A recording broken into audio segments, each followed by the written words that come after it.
Hello everyone and welcome to my channel. Today's task is to write a custom sort string. We have two strings. In the first string we have unique letters and they are already sorted in some custom order. We need to move the characters of S string so that they match the order of the first string.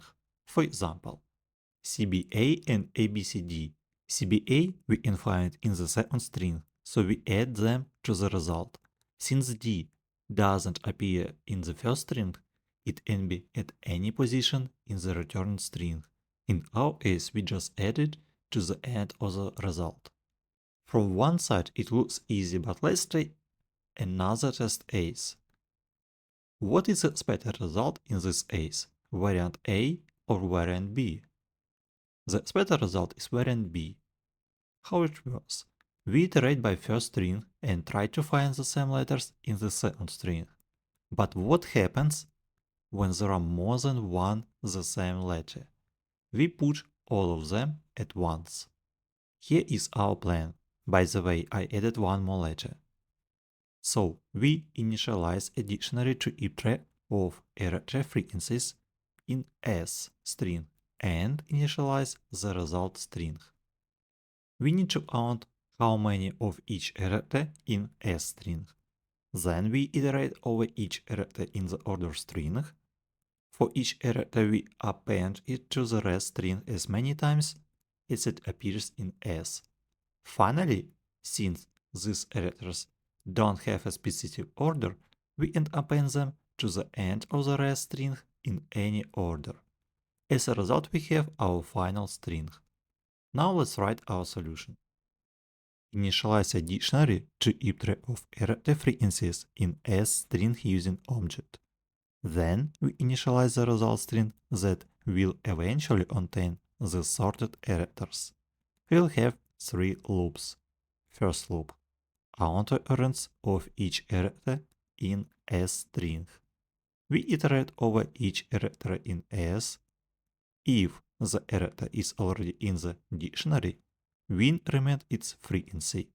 Otherwise, add the character to the dictionary with frequency of 1. So let's write here 1, and now let's copy this loop and add it here. Change S to order. Let's delete also our if statement. If instead of if statement we'll have while loop inside our for loop. So let's delete everything. In the second loop, we add characters to res as per the order defined in order. We iterate over each character in order, and while the added character has a no-zero frequency in the dictionary, append it to the result string and decrement its frequency in the dictionary. In the third loop, we do the same but for S string. Therefore, the characters not defined in order string. Now let's run it, and everything is green and submit it. As you can see, it works. Time complexity is O(n) plus m, where n is the length of S and m is the length of order. This is because each character in both strings is visited at most once. Space complexity is O1 or On, depending on if we consider the output space. Typically, the space used for output is not counted, and because there is a finite set of characters, the dictionary can be considered a constant space usage. If counting the space for S, then it will be On, where n is the length of S, since in the worst case the sorted string will be as long as S. That's all for today's video. Don't forget to hit like and subscribe. See you next time. Bye.